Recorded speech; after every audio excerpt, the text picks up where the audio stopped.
Tetapi agar bangunan menjadi kuat, ada tiang-tiang tambahan. Namanya rawatib dan nawafil. Rawatib itu ba'diyah atau qobliyah. Nawafil itu di luar itu.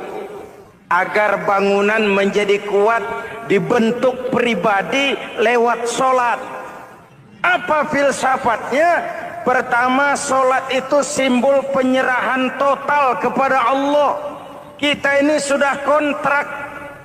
Innallaha astara minal mu'minina anfusahum wa amwalahum bi anna lahumul jannah.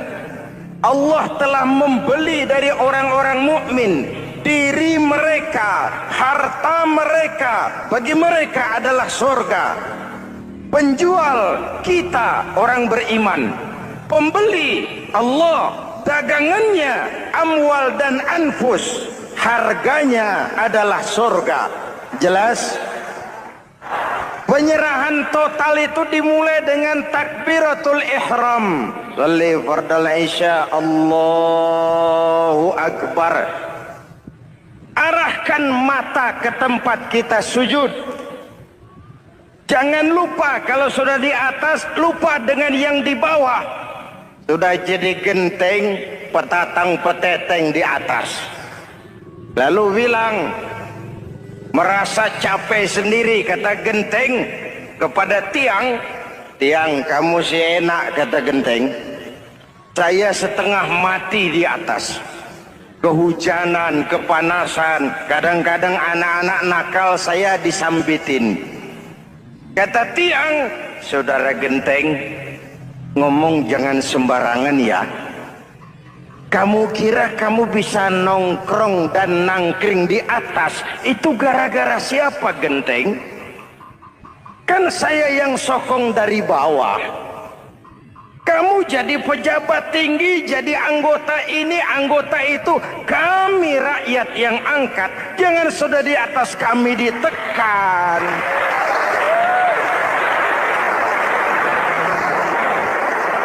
Jangan agama dijadikan topeng untuk kepentingan pribadi. Berpolitik untuk kepentingan agama, ayo. Tapi menjual agama untuk kepentingan politik, itu yang merusak agama.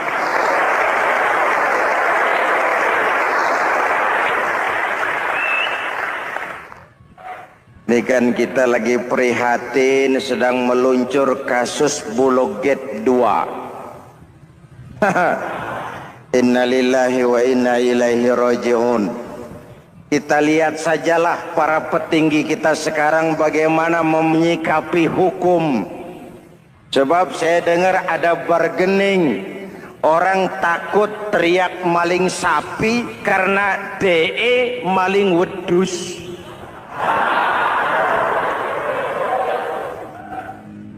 Tidak berani teriak ada maling sapi karena dia maling kambing. Yang lain maling ayam, dikumpulin ternyata maling semua.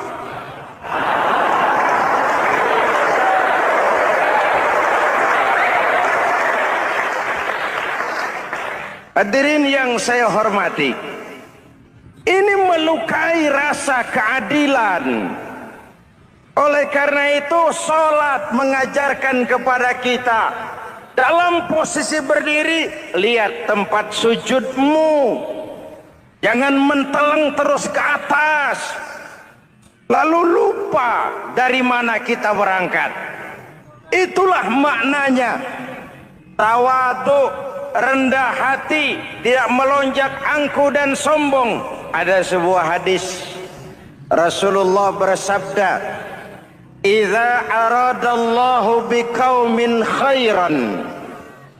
Apabila Allah menginginkan kebaikan kepada satu bangsa, apabila Allah menginginkan kebaikan kepada satu kelompok rakyat, walla alaihim khulama'uhum, maka yang naik jadi pemimpin adalah orang-orang yang santun, orang-orang yang lemah lembut, bukan orang yang menggunakan kekerasan dan tiran, sedikit-sedikit main pecat. Itu terlambat lahir. Mestinya lahir di zaman Hitler, mestinya lahir di zaman Benito Mussolini, atau kalau mau lebih klasik lagi di zaman Fir'aun. Kalau Allah menginginkan kebaikan kepada satu masyarakat, satu bangsa, satu negara, naiklah orang-orang yang santun, yang ngayomi, yang menjadi solusi dan jalan keluar untuk kepentingan rakyatnya, mampu memberikan keteladanan. Tertarik dengan pidato Presiden Cina pada saat dilantik. Cina, Presiden Cina pasti tidak tahu Pancasila,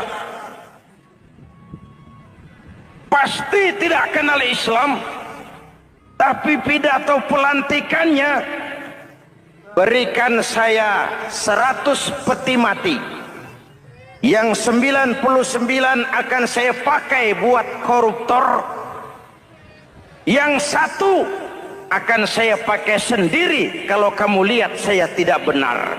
Luar biasa.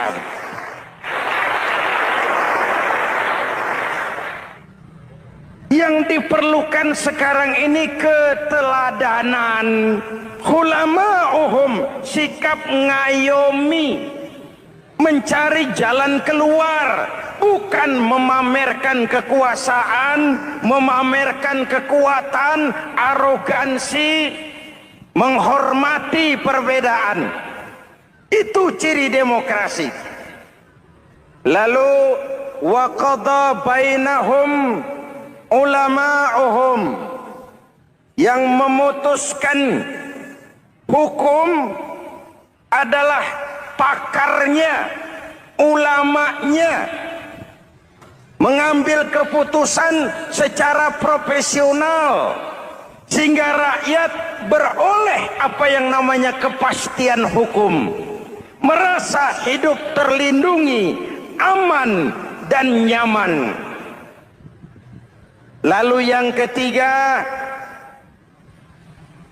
wa ja'alal mala fi askhiyaihim, peredaran harta, pergerakan ekonomi berada di tangan orang-orang yang pemurah, yang tidak mau kaya sendiri, tidak mau senyum di atas penderitaan orang lain, menari di atas bangkai saudaranya.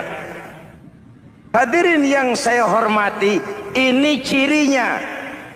Tapi sebaliknya kata Nabi, wa idza aradallahu biqaumin syarran, apabila Allah menghendaki kejelekan, keburukan bagi satu bangsa, walla alaihim sufahauhum, yang naik jadi pemimpin orang-orang durjana, orang-orang kurang ajar, tapi dipoles dengan topeng yang bagus.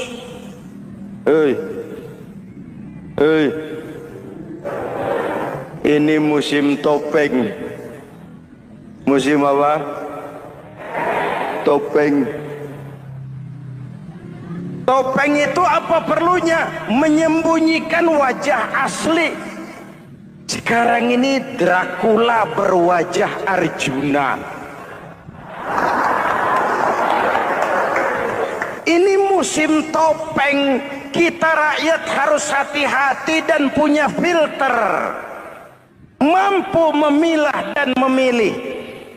Walla alaihim sufahauhum wa qada bainahum juhaluhum, yang memutuskan hukum, yang mengambil keputusan orang-orang bodoh. Wa ja'alal mala fi bukhalaihim, peredaran harta, peredaran ekonomi jatuh di tangan orang-orang yang bakhil, yang tidak punya konsep menciptakan kemakmuran yang merata bagi seluruh rakyat Indonesia.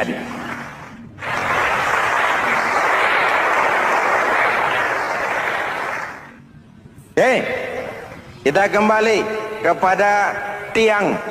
Ini kan lagi cerita tiang tadi ya. Kalau sedang berdiri, lihat tempat sujud, jangan menteleng terus ke atas.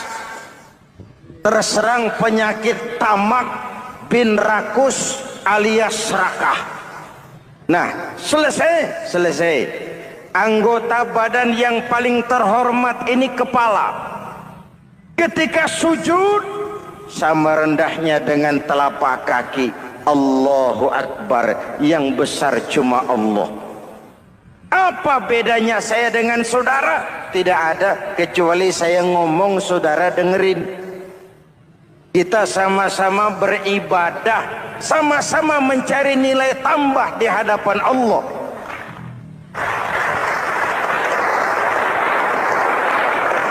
Apa saya lebih penting dari saudara? Belum tentu.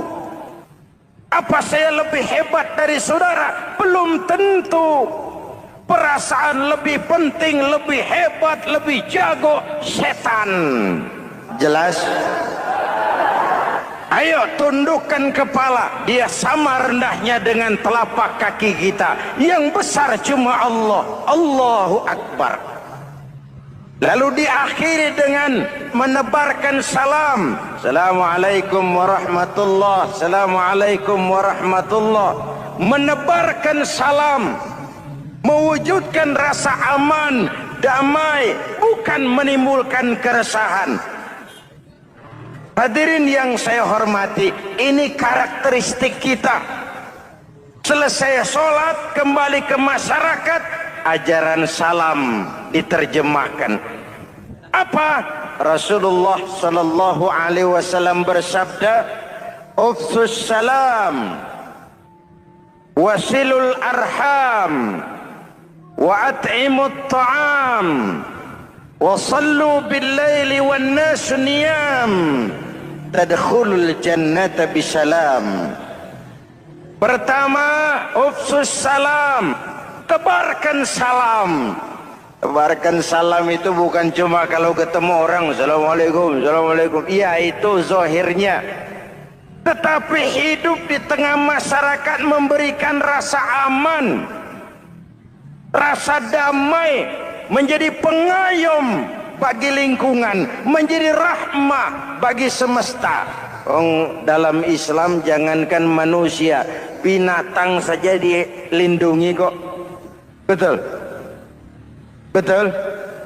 Coba kalau belajar istinja itu kan makruh buang air kecil di tanah yang berlubang. Kenapa? Pertama, melindungi binatang yang ada dalam lubang. Siapa tahu di lubang yang saudara kencingi ada semut sedang rapat. Membahas Bologet jilid 2. Apa dosanya lalu mati dikencingi? Ini namanya rahmatan lis semut. Binatang saja dilindungi. Ada hadis, kalau kamu menyembelih hewan, sembelilah dengan cara yang terbaik. Jangan menyembelih ayam dengan pisau tumpul. Ini ajaran apa? Ajaran tentang peri kebinatangan. Rahmatan, memberikan rahmah, salam, keselamatan dan kedamaian kepada masyarakat lingkungan. Itu misi seorang muslim.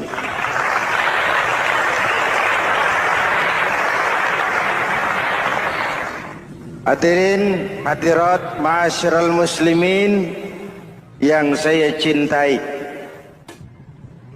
saya kembali kepada pesan Nabi tadi itu. Pertama, ufsus salam, sebarkan salam. Sekarang ini kan yang banyak sebarkan isu, sebarkan fitnah, hancurkan nama baik orang, hantam orang di mana-mana.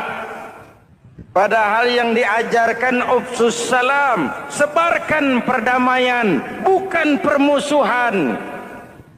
Cari kebenaran, bukan kemenangan.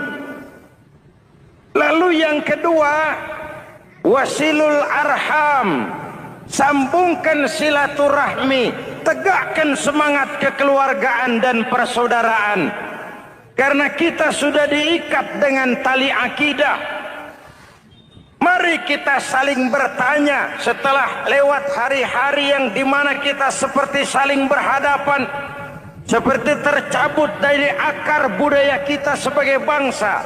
Semangat gotong royong, semangat kekeluargaan makin lentur dan luntur, dan perlu kita angkat kembali ke permukaan.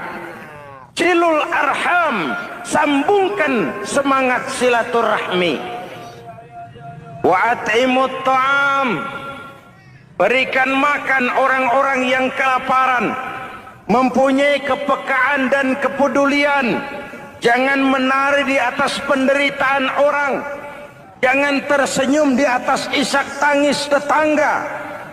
At'imut ta'am, mempunyai kepedulian yang tinggi. Wa sallu bil laili wan nasu niyam, bangunlah di keheningan malam ketika orang sedang tidur. Istilah saya, kalau mau telepon Allah, jangan lupa nomor teleponnya, 44342. Jumlahnya 17. Zuhur, asar, maghrib, isya, subuh, 44342. Jangan ragu-ragu, kalau angka cukup, telepon sambung. Kalau angka kurang, hati-hati salah sambung. Pak, mau sambung yang lebih cepat bagaimana? Bisa, selain nomor itu, coba pakai sambungan langsung jarak jauh. Namanya SLJJ. Kapan? Tengah malam. Kenapa tengah malam? Lebih murah. Lebih murah. Saluran kosong, telepon jarang yang pakai, orang banyak tidur. Wa minal laili fatahajjad bihi nafilatan lak asa ayyab'athaka rabbuka maqaman mahmuda. Nun, di keheningan malam bangun. Seperti bapak-bapak, ibu sering bangun tengah malam ya Bu? Ya. Ngapain? Kalau bangun tengah malamnya sih saya percaya, cuma urusannya apa? Kira bangun tengah malam mau tahajud, malaikat sudah mau nulis, cuma buang air kecil, tidur lagi. Hampir salah tulis saya.